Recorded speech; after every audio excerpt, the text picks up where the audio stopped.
A paz do Senhor, meus irmãos, graças a Deus estamos aqui mais uma vez e agora vamos falar sobre a lição de número 13, a última lição desse trimestre. E essa lição vai ser lecionada dia 28 de setembro de 2025. O título da lição é Assembleia de Jerusalém. Para comentar essa lição está aqui eu, o presbítero Alexandre, e o professor Irmão Ricardo. Paz do Senhor, professores. Eu vou fazer uma oração para a gente dar continuidade aqui e fazer os comentários. Vamos orar. Senhor Jesus, nós te agradecemos, ó Pai, por estarmos aqui na tua presença. Pedimos a tua direção, Senhor, pedimos a tua graça para falarmos e comentarmos esse assunto. Nós pedimos, Senhor, nos ajude, que o Senhor possa falar com cada professor, ajudar cada professor no preparo da sua aula, que a escola dominical continue sendo uma bênção em todo o nosso ministério, ó Pai. É o que nós pedimos em nome de Jesus. Amém. Irmão Ricardo, fale para nós aqui, leia o texto áureo e a verdade prática. Vamos lá. Texto áureo, na verdade, pareceu bem ao Espírito Santo e a nós não vos impor mais encargo algum, senão essas coisas necessárias. Atos capítulo 15, versículo 28. A verdade prática, em sua essência, a igreja é tanto um organismo quanto uma organização e, como tal, precisa seguir princípios e regras para funcionar plenamente. Perfeito. A nossa leitura bíblica em clássicos, essa semana se encontra em Atos capítulo 15, versículos 22 ao 32. Os nossos objetivos são: 1. Mostrar o contexto e os motivos que levaram à controvérsia sobre a salvação dos gentios. 2. Relatar os argumentos apresentados pelos apóstolos, especialmente por Pedro e Tiago, sobre a inclusão dos gentios na igreja. E o 3. Reconhecer a importância da direção do Espírito Santo na resolução dos conflitos e na preservação da unidade da igreja.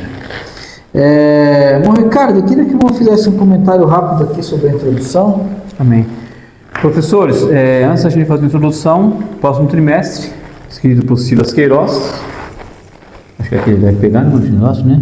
Sim, sim. Corpo, alma e espírito, tá bom? Estaremos falando aí sobre corpo, alma e espírito e que ore, né, para ser uma bênção, né, para Deus nos dar a graça, né, e nos ajudar para a gente possa ter um bom entendimento sobre o assunto. Não é um assunto mas vai ser muito interessante, é verdade. Mas vamos lá. A lição se acaba aqui, né, a lição 13, né, 28 de setembro, ela vem trazendo algumas informações. Essa assembleia ela é chamada para alguns estudiosos como Concílio de Jerusalém, e ele chega a uma conclusão final. Houve ali, né, a gente vai discutir um pouquinho, houve algumas questões a serem resolvidas ali e precisou ser acionado um concílio, uma reunião, né, entre os apóstolos, né, e eles precisavam resolver. Só que a gente precisa entender que ali era tudo o poder do Espírito Santo que guiava os apóstolos. Eles não fizeram sozinho, deixar isso bem claro, porque se o aluno precisa sair da sala nesse domingo sabendo que foi feito tudo, mas está supervisionado pelo Espírito Santo. Perfeito. Então não foi feito uma coisa assim, só homens, não tinha só homens ali. Tinha homens sim, porque eram os apóstolos, mas foi supervisionado pela pessoa do Espírito Santo. E não é uma força ativa, é a pessoa que estava ali do Espírito Santo.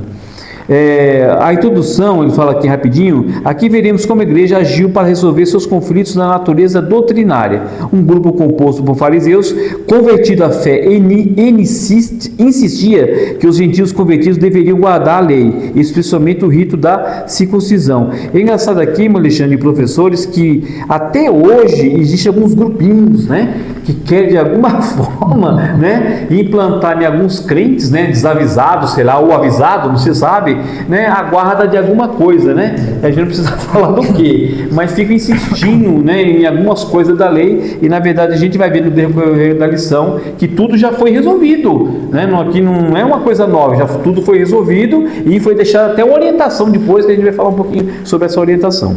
Perfeito.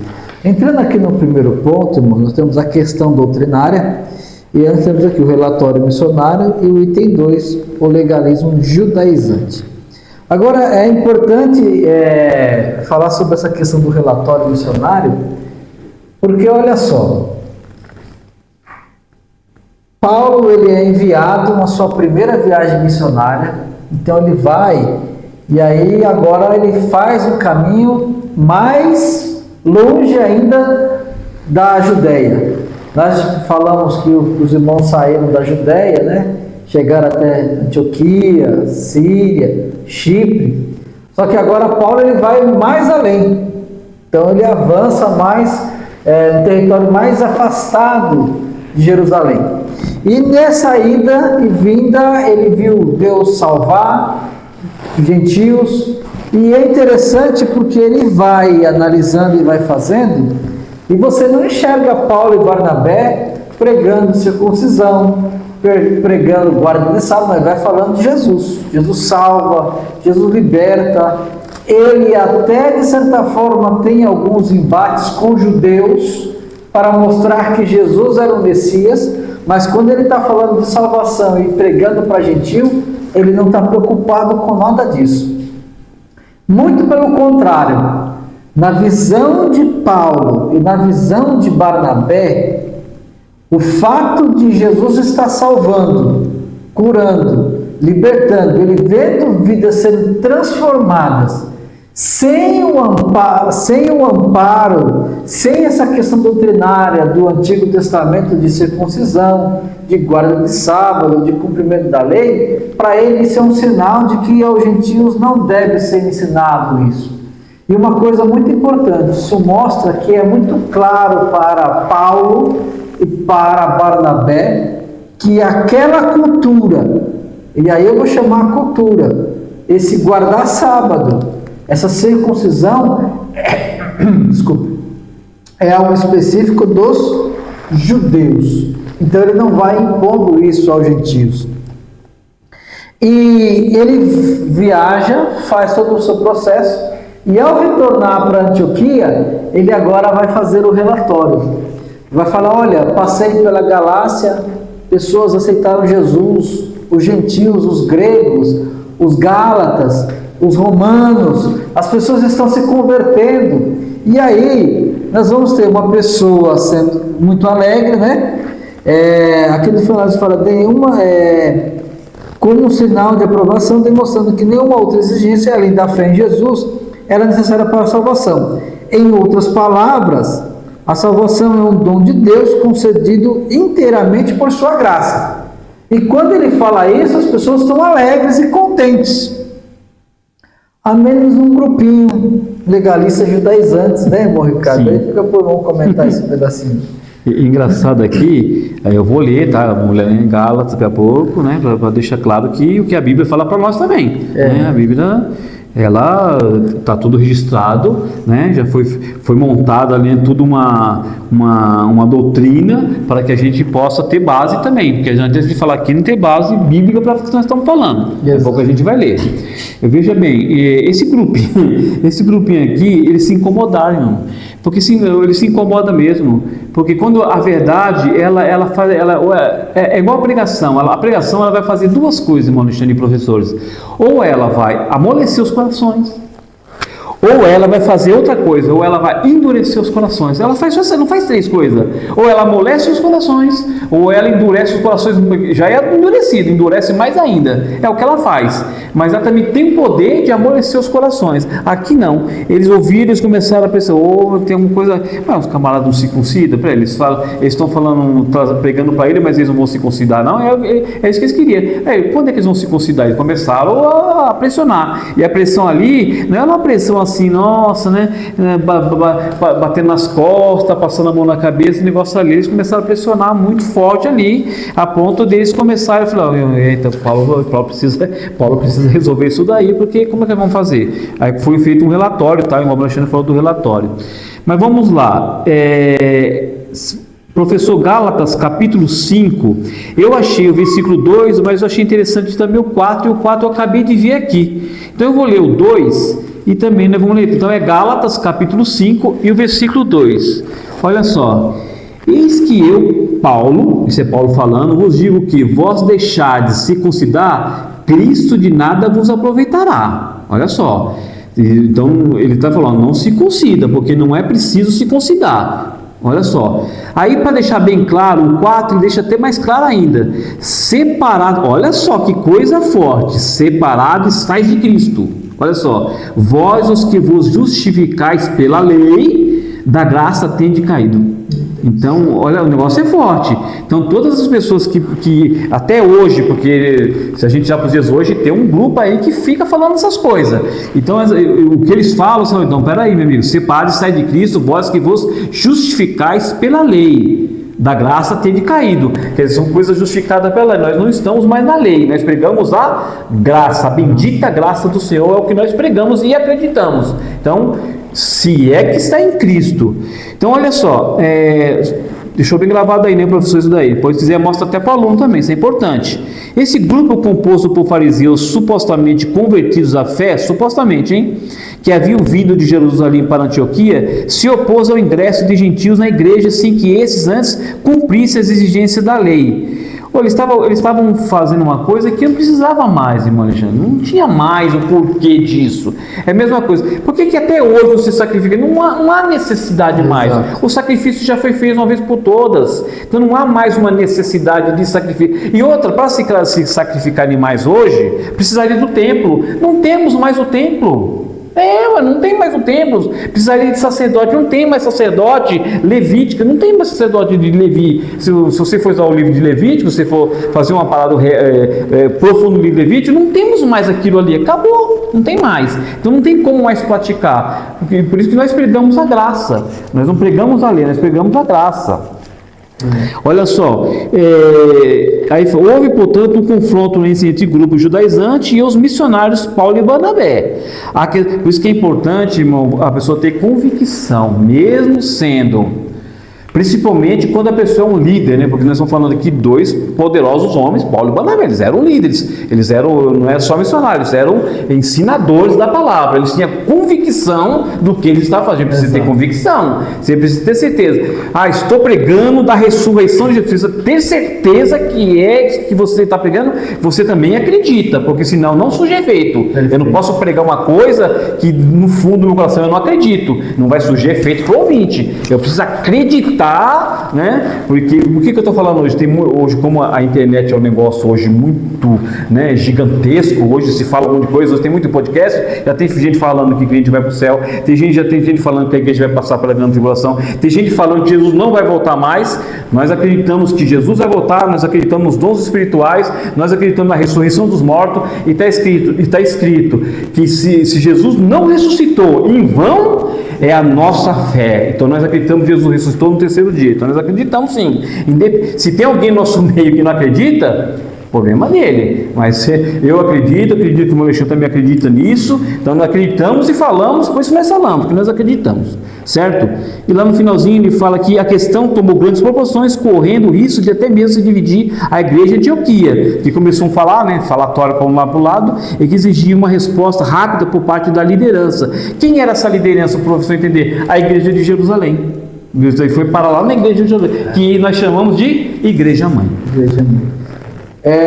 Eu queria complementar, antes de já entrando no ponto 2, eu vou já citar aqui, vou fazer um comentário, que aí o debate doutrinário.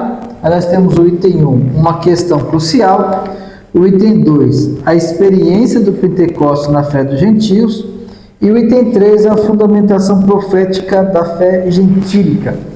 E o que eu queria mostrar para os irmãos é assim, nós estamos falando que os irmãos, eles saíram, chegaram em Antioquia, mas se nós voltarmos lá no capítulo 8 de Atos, o que eu queria dizer, lá no finalzinho do versículo 1, vai falar o seguinte, que todos foram dispersos pelas terras da Judéia e Samaria, exceto os apóstolos. Então, nesse primeiro momento da igreja, os apóstolos não saem de Jerusalém.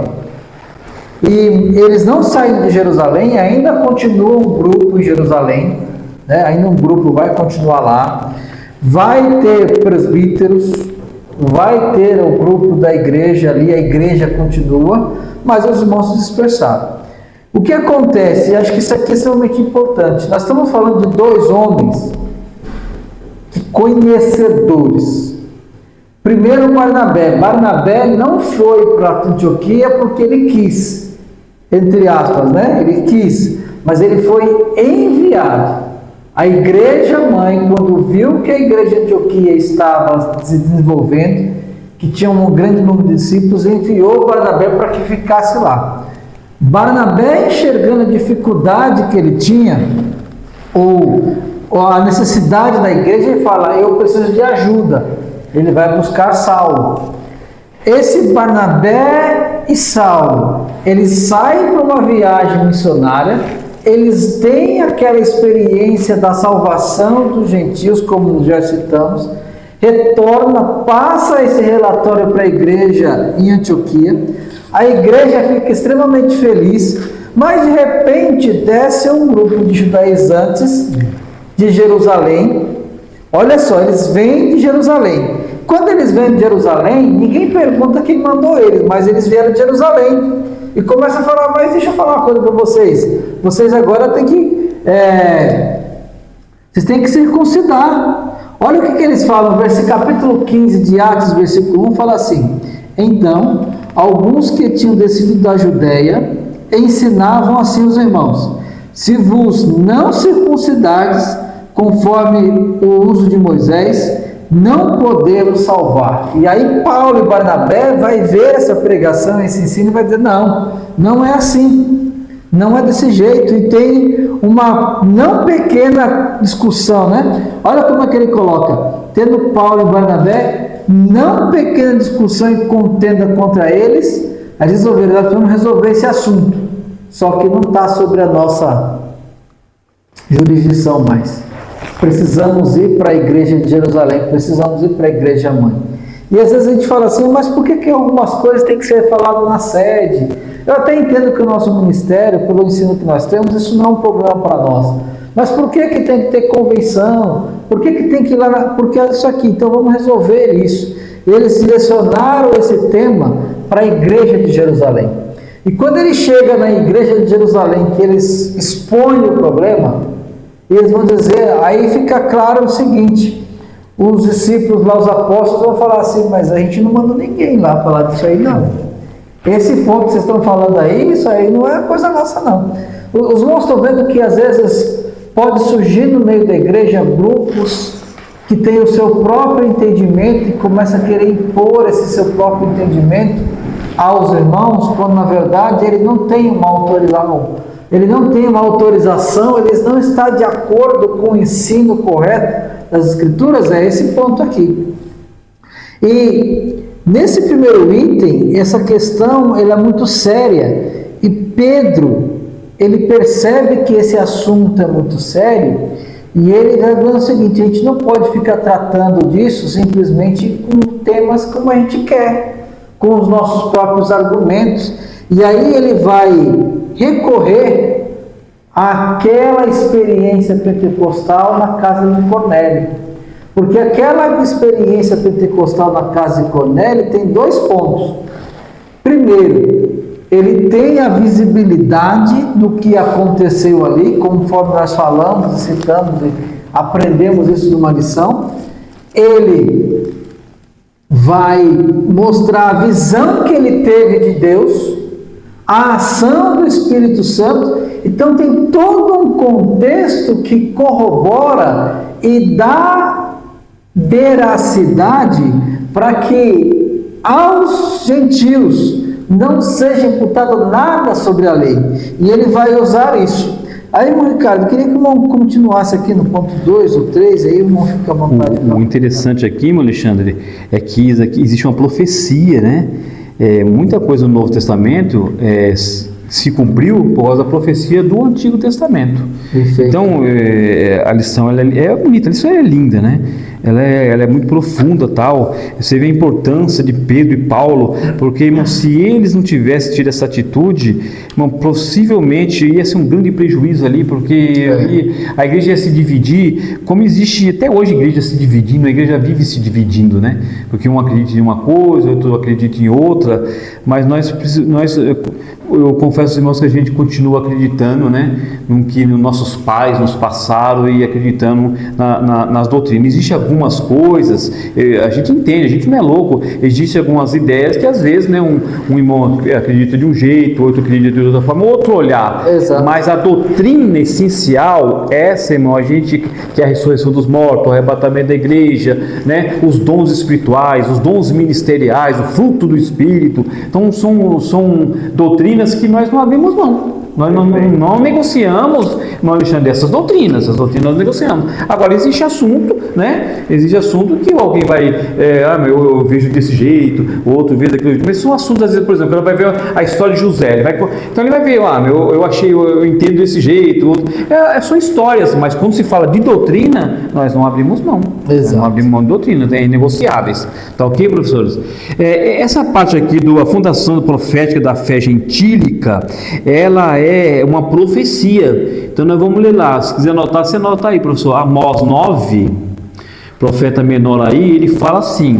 Não é tão fácil de entender, mas vocês vão entender onde ele quis chegar aqui. Amós 9, versículo 11 e o 12, fala assim: naquele dia tornarei a levantar a tenda de Davi, que caiu, e taparei as suas aberturas, e tornarei a levantar as suas ruínas, e edificarei como nós dias de antiguidade. Olha o 12, para que possua o restante de Edom e todas as nações que são chamadas pelo meu nome, diz o Senhor, que faz essas coisas. Então é uma profecia que todas as nações, porque se a gente for parar para pensar, era o povo judeu pregando para o povo judeu. Isso foi falado na lição 12. O judeu não queria saber de pregar para. Eles não entraram. Tanto que se você for olhar, pensa uma coisa, pensa comigo um pouco. Qual foi a dificuldade de Pedro? Pedro, ele entrou na casa de Cornélio, foi ali, toda aquela história lá.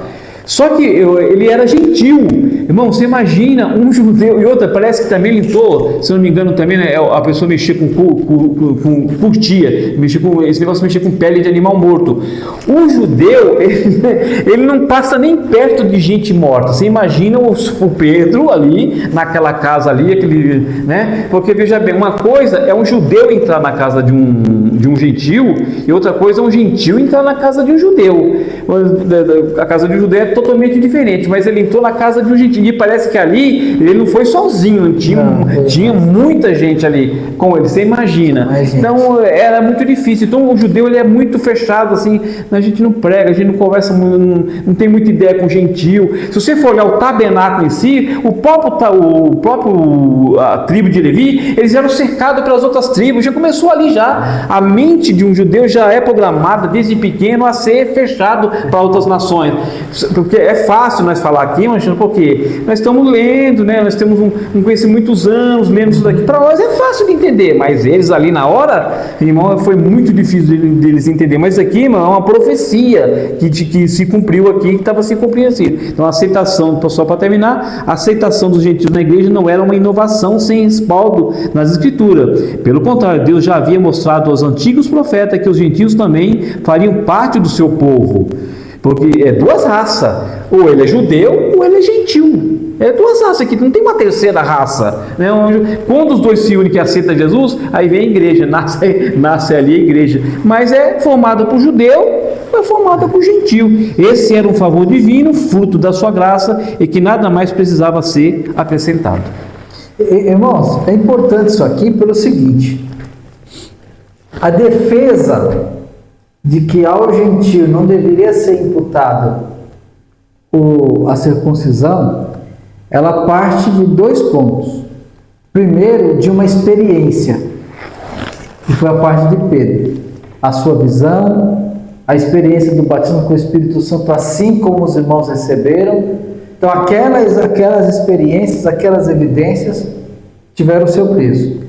Tiago, ele olha aquela situação e fala: nós não podemos basear esse assunto doutrinário, isso é importante. Um assunto doutrinário, ele não pode estar simplesmente baseado numa visão, numa experiência.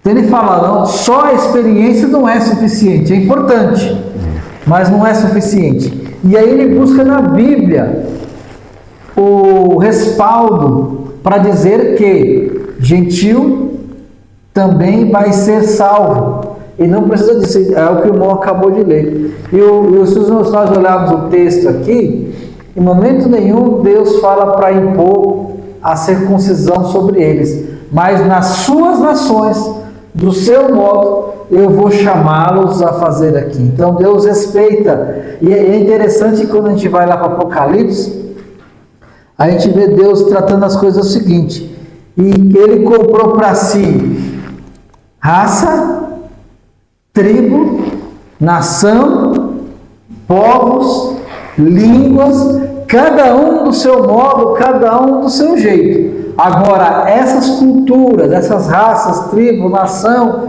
línguas, povos, tem que ter um direcionamento aqui. Não literalmente no algo que Deus entregou para a nação dos judeus, que foi a questão do circuncisão, cumprimento da lei. E aproveitando já esse ponto, porque aí nós temos, vamos dizer assim, que há uma questão tríplice para garantir uma doutrina. A primeira, uma experiência. Segunda, não menos importante, porque aqui nós não estamos colocando em grau de importância. Todas são extremamente importantes, são talvez equiparadas. A palavra de Deus tem o respaldo nas Escrituras. E um terceiro, que é o que nós vamos entrar agora, a decisão da Assembleia de Jerusalém. Aí nós temos aqui o Espírito na Assembleia, a orientação do Espírito na Assembleia e o parecer final da Assembleia. Então Tiago, ele busca as Escrituras, só que ele também vai dizer que existe o Espírito Santo. Ele fala o seguinte, olha, no item 1 aqui, o Espírito na Assembleia, é digno de nota o papel atribuído ao Espírito Santo na tomada de decisões na igreja. Pareceu bem ao Espírito Santo e a nós. O Espírito Santo não era apenas visto como, olha só isso aqui como é importante, o Espírito Santo não era apenas visto como uma doutrina na igreja, mas como uma pessoa com participação ativa nela. Aquela decisão, sem ter o respaldo do Espírito Santo, também não teria definição. E eu queria convidar os irmãos a lerem todo o capítulo 15.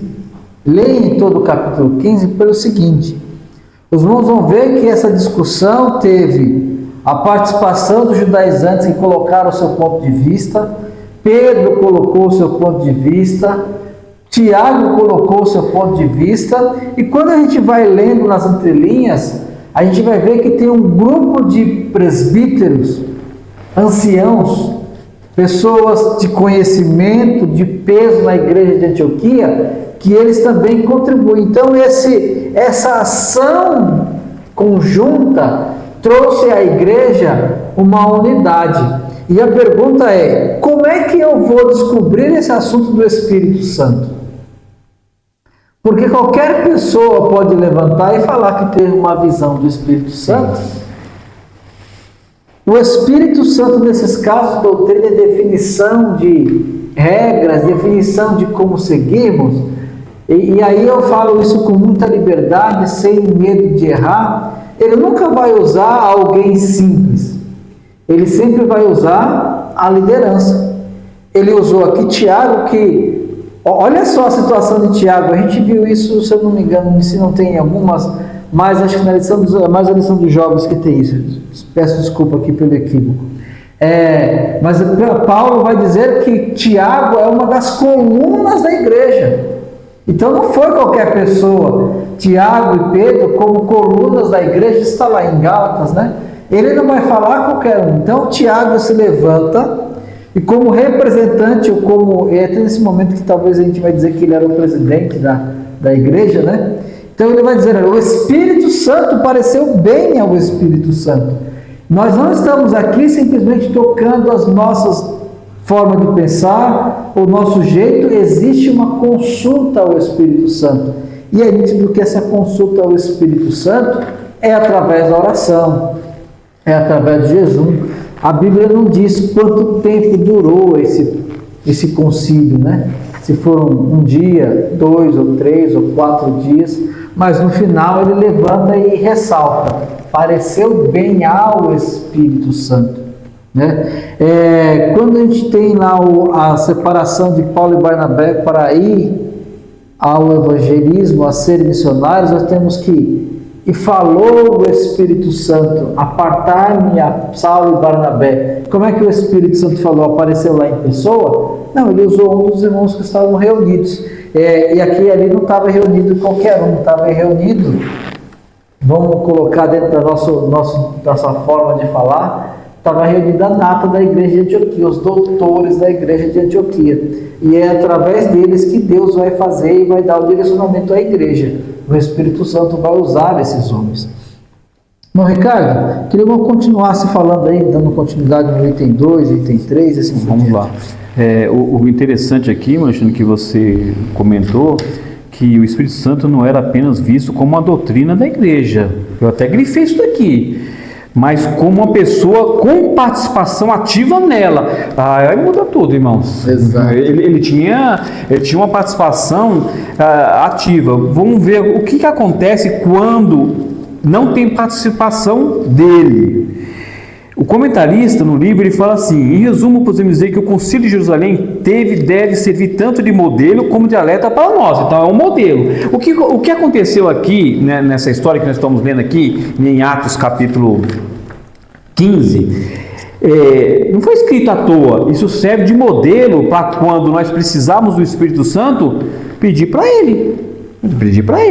Né? Tem um problema, vamos conversar, irmão, vamos orar, né? O pastor usou muita expressão assim: vamos orar, irmão, que o assunto aí não é brincadeira, vamos orar. Então, e o Espírito Santo ele vai de alguma forma guiar, né, o pastor, né, guiar o obreiro, criar o presbítero, guiar o apóstolo, seja lá qual for, né, o presidente, para resolver esse problema. Então, mas é a ajuda do Espírito Santo. Só que o comentarista coloca assim: infelizmente, não são poucas decisões precipitadas tomadas hoje no contexto das igrejas. Nem tudo hoje, irmão, as decisões que estão sendo tomadas, Alexandre, é pelo Espírito, mas eu estou fazendo uma coisa global. Perfeito. É como se fosse um cosmos, um planeta, geral, Terra geral. Não é a Assembleia de Deus Vale das Virtudes, para deixar claro, mas é as igrejas geral, porque existem inúmeras denominações. Eu nem sei quantas denominações existem no mundo. É inúmero, cada deve ter 100, 200, não sabe. Né? Inúmeras denominações. Né? Não é só o Espírito Santo não age só na Assembleia de Deus. O Espírito Santo ele é o Espírito Santo, ele tem o poder de agir em todas as denominações. Porém, precisa ver se realmente é ele que está ali, né? Orientando os irmãos, os pastores aí. Às vezes as decisões são tomadas de forma monocrática e unilateral, e mesmo quando tomada por nós, muitas vezes não conta com a participação do Espírito Santo. Às vezes é tomada pelo homem e o Espírito Santo não tem participação nenhuma. Tá certo? Não, tá errado. O Espírito Santo precisa participar. Porque isso aqui não foi de exemplo? O Espírito Santo não estava lá, não era só os apóstolos que tomavam. Tinha participação dos apóstolos, sim, porque precisa da organização, mas também tinha a participação da pessoa do Espírito Santo. Olha só, não era apenas visto como uma doutrina da igreja, mas como uma pessoa com participação ativa nela. Ele tinha participação. Tudo que é tomar decisão, irmão, por que você tomou a decisão, irmão? Foi o Espírito Santo que tomou essa decisão, não discuta, foi ele que tomou essa decisão. Então, tinha autoridade nos crentes naquele tempo para tomar decisão. Quando isso acontece, temos muitos problemas. Quando você tem uma participação e o Espírito Santo não está, tem problema. O resultado é a fragmentação da igreja. Devemos lembrar, contudo, que isso não existe apenas em igrejas, mas também no espaço convencional. Não é só igreja, não. Quando isso acontece, os problemas crescem em magnitude. Crentes ficam frustrados, líderes ficam desacreditados e a igreja fica censurada. Então a gente tem que tomar cuidado, nós não podemos tomar decisões sem orientação do Espírito Santo. Por isso que é importante o crente, né, sempre consultar, né, Alexandre? Em tudo você vai fazer, irmão. Consulte o Espírito Santo, fala com ele. Olha só, a orientação do Espírito Santo na Assembleia e parecer final na Assembleia. Esse parecer final na Assembleia, Alexandre, acho que não sei se você vai falar alguma coisa, mas ele é interessante. Depois dos intensos debates, o parecer da Assembleia foi que os gentios deveriam abster das coisas sacrificadas aos ídolos, depois do sangue, da carne sufocada e da fornicação. Teve algumas orientações, né? Porque esses gentios aqui, eles tinham, existe um porquê dele ter escrito isso daqui. Não escreveu porque achou bonito, porque como eles tinham, naquela cidade tinha muita adoração a ídolos, e era comum naquela cidade oferecer sangue para ídolos. Então, por isso que ele falou aqui de sangue, porque eles ofereciam sangue para ídolos, e não pode, né? Então ele deixou bem claro, obster das coisas sacrificadas aos ídolos, porque eles matavam os animais, e também porque a gente precisa entender assim, professor, irmão Alexandre e Ricardo, todos nós, que o diabo era um imitador. Da mesma forma que era oferecido o sacrifício no Antigo Testamento, que hoje não tem mais, hoje o diabo também, ele pede sacrifício de animais. Por isso tem sacrifício de galinha, de bode, até de crianças, né? Hoje, porque ele é um imitador, não é brincadeira. Irmãos, você só colocando aqui a questão de Gálatas que eu falei, nós temos Gálatas 1, 18 e 19, diz assim, olha: depois, passados 3 anos, fui a Jerusalém para ver a Pedro e fiquei com ele 15 dias. E não vi nenhum outro dos apóstolos, senão Tiago, irmão do Senhor. Então veja bem, a gente sabe que lá no início, Tiago, filho de Zebedeu, que é irmão de João, ele morre. Ele foi decapitado por Herodes. E aqui, Paulo deixa claro que Tiago, o irmão do Senhor, que não era apóstolo dos 12 de Jesus, estava agora como apóstolo da igreja. Tiago estava. E não vi nenhum outro dos apóstolos, senão a Tiago, o irmão do Senhor. E quando a gente vai para os versículos, para o capítulo 2, versículos 8 e 9, diz assim: porque aquele que operou eficazmente em Pedro para o apostolado da circuncisão, esse operou também em mim com eficácia para com os gentios. E conhecendo Tiago, o irmão do Senhor, né, porque Tiago, então aqui ele está falando do irmão do Senhor, embora ele não especifique, Cefas, que é Pedro, e João, que eram considerados como colunas, a graça que me havia dado, deram-nos as destras em comunhão comigo e com Barnabé, para que fôssemos aos gentios e com eles, e eles à circuncisão. Então aqui vou mostrar que Tiago, Pedro, João estavam ali na igreja como líderes, e através deles Deus deu a direção, o Espírito Santo os direcionou numa decisão. E falando sobre a orientação do Espírito Santo que o irmão comentou aqui, eu queria deixar até um conselho para vocês, professores, fala sobre os alunos. Se de repente na igreja ou na sala aí de vocês, né, sai algum assunto doutrinário e entre vocês na sala, irmãos, entre o professor, não consegue chegar num consenso, não deixa isso fermentar. Chame o pastor, se de repente o pastor às vezes está na sala, ele está numa outra sala, né? Às vezes o pastor está acompanhando os jovens, acompanhando as irmãs, ou vice-versa, né? É nas irmãs, o professor acompanhando os irmãos. Chame o pastor, às vezes tem um segundo professor, a gente já falou isso aqui um tempo atrás, mas tente levar essa dúvida, esse conceito doutrinário ao pastor. Pode até ser que em algum momento nem o pastor consiga definir aquilo. Traga ao pastor presidente, nós como superintendente da IBD, venha falar conosco, mas busque o pastor Silas, nosso pastor presidente. Não deixe que uma falta, uma dúvida, ou uma discórdia, ou uma questão de algum assunto doutrinário, porque isso pode não trazer salvação, pode desviar alguém, pode dividir a igreja. Então é muito importante, né? Porque debates intensos podem acontecer por causa de um assunto. Agora o que não pode é a igreja ser dividida por causa desse debate intenso. Isso aqui é importante. E falando sobre carne sufocada, que o irmão falou aqui sobre os ídolos, mas eu queria mostrar para vocês aqui, ao avaliarem a situação, olha a cabeça desses irmãos, olha como o Espírito Santo direcionou eles. Eles foram no que é básico, do que é essencial. Então, quando a gente fala, por exemplo, da carne, das coisas sacrificadas aos ídolos, uma das coisas que Deus mais falou na lei e foi contra o povo, toda a sua, e mais bateu contra os israelitas foi ídolos. Então, não pode haver entre Deus e os homens qualquer outro ídolo, qualquer outra imagem, qualquer outra coisa entre eles a não ser Jesus. Então, ele falou, olha, aos gentios, eles são muito dados aos ídolos. Então, tira os ídolos dele. Eles não podem seguir aos ídolos. Segundo, fornicação. E aí, fornicação como prostituição, isso também, Deus sempre foi contra. E Deus não quer esse tipo de comportamento no meio da igreja. Então, corta, ensine isso aos gentios. E novamente, os gentios, por conta, inclusive por conta da sua idolatria, eles eram muito dados à fornicação e à prostituição. E o irmão falou sobre a carne aqui, o sangue, a carne sufocada. Além disso ser oferecido aos ídolos, também era comum para eles comer carne, o meu sangue, a carne sufocada. Não sei se todos os professores sabem, mas eu acredito que os irmãos aí devem ter mais conhecimento do que eu sobre isso. Mas é importante falar que a carne sufocada é aquela carne onde você pega um frango, por exemplo, né? A galinha, o galo, o frango, e ao invés de cortar a cabeça e deixar sangrar, simplesmente se quebra o pescoço e o sangue fica ali dentro. Daquela forma o animal é cozinhado. Então não importa se é uma galinha, se é um porco, se é um boi, esse tipo de alimento a gente não pode comer. E note que Paulo, ele segue esse exemplo, porque quando a gente vai falar sobre os coríntios, ele deixa isso muito claro. Olha, carne sufocada, comida aos ídolos, prostituição. Inclusive a carne sufocada para os irmãos verem como isso é sério.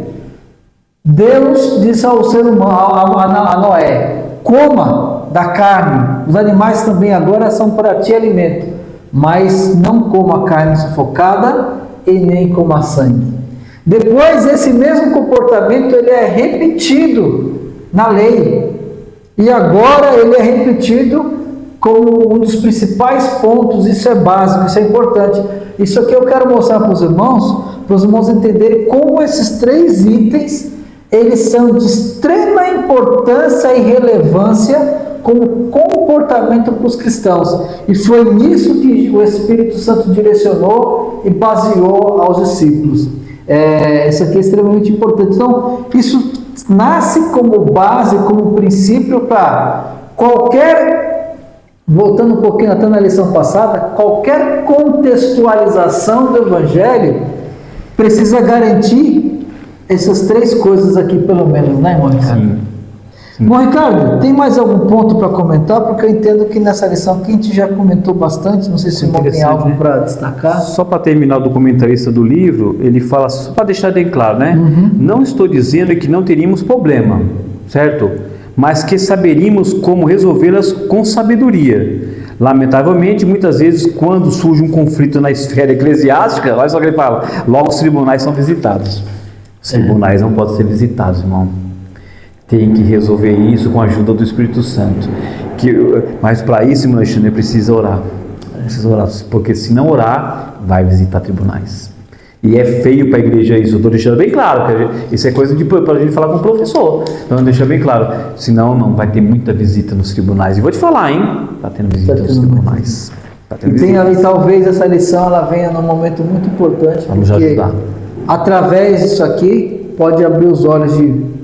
E aqui, irmão, não estou falando só de pastor, porque o que talvez pode ter de membro aí que vai colocar a igreja porque ouviu o pastor falar alguma coisa mal dele, alguma coisa assim, então vai lá, coloca a igreja na justiça, né? Sim, então nós temos o Espírito Santo para nos ajudar, nos orientar e deixar-nos ser guiados.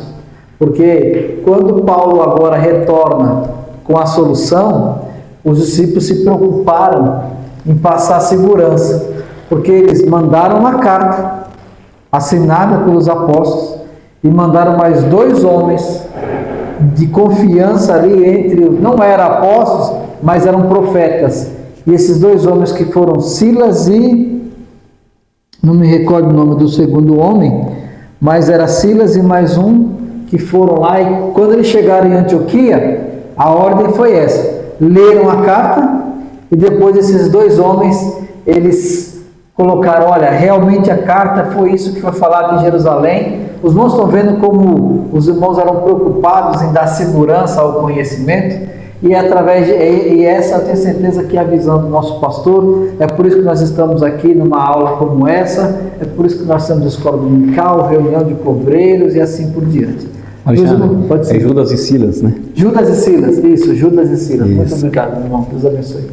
Meus irmãos, Que Deus abençoe, meus irmãos e minhas irmãs, que vocês possam ter uma boa aula e que o trimestre que vem Deus possa nos abençoar e sejamos todos aqui em nome de Jesus. Amém. Amém.